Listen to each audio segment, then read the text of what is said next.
அகில இலங்கை YMMA பேரவையின் 75வது வருட நிறைவை முன்னிட்டு அரபு எழுத்தணி ஓவிய கண்காட்சி அதன் தலைமையகத்தில் நடைபெற்றது. பேரவையின் தலைவர் அம்ஹர் ஷரீப் தலைமையில் நடைபெற்ற நிகழ்வில் பிரதி சபாநாயகர் வைத்தியர் ரிஸ்வி சாலி மற்றும் அவரது பாரியார் ஆகியோர் பிரதம அதிதிகளாக கலந்து கொண்டார்கள். பிரதமரின் மேலதிக செயலாளர் MBM அஷ்ரப், சட்டத்தரணி அஷ்ரப் ரூமி உள்ளிட்ட சங்க பிரதானிகள் கலந்து கொண்டார்கள். பிரதி சபாநாயகர் எழுத்தணி கண்காட்சியை திறந்து வைத்து அதனை பார்வையிட்டார். எழுத்தணி தொடர்பான இணையதளத்தையும் அவர்கள் பார்வையிட்டனர். ஸ்ரீ சிகரம் அறக்கட்டளையின் பரிசளிப்பு விழா பொகவந்தலாவையில் இடம்பெற்றது. அதன் ஸ்தாபகர் மற்றும் பணிப்பாளர் திருமதி அகிலா கைலைநாதன் தலைமையில் இடம்பெற்ற நிகழ்வில் பிரதம விருந்தினராக ஓய்வு பெற்ற கல்வி பணிப்பாளர் திருமதி சந்திரலேகா கலந்து கொண்டார். மாணவர்களின் கலை நிகழ்வுகளும் இடம்பெற்றன.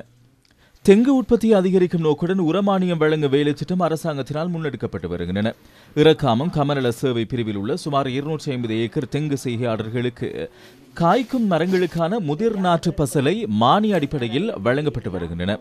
சுமார் 9,500 ரூபாய் பெறுமதியான 500 கிலோ நிறையுள்ள பசலை பொதியொன்று 4,000 ரூபாவுக்கு மானியமாக வழங்குவதன் ஊடாக ஒரு ஏக்கரில் மேற்கொள்ளப்பட்டு வரும் 64 தென்னை மரங்களிலும் 2 மாதத்திற்கு ஒரு முறை 700 தேங்காய்களை விளைச்சலாக பெற்று வரும் நிலையில் குறித்த பசலையை இடுவதன் மூலம் 1,500 தேங்காய்களை அறுவடையாக எதிர்பார்க்க முடியும் என தெங்கு அபிவிருத்தி உத்தியோகத்தர் திருமதி பி. ஐமதி சிவேந்திரன் தெரிவித்தார்.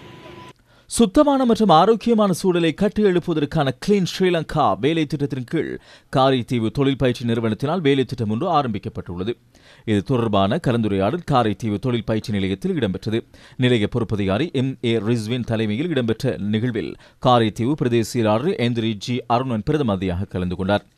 மட்டக்களப்பு கரடியனாறு பிரதேச இந்து வித்தியாலயத்தில் வழங்கப்பட்ட சத்துணவு ஒவ்வாமை காரணமாக 22 மாணவர்கள் சுகஈனமுற்ற நிலையில் வைத்தியசாலையில் அனுமதிக்கப்பட்டுள்ளனர். 8 மாணவர்கள் கரடியனாறு பிரதேச வைத்தியசாலையிலும் 14 மாணவர்கள் மட்டக்களப்பு போதனா வைத்தியசாலையிலும் அனுமதிக்கப்பட்டுள்ளனர்.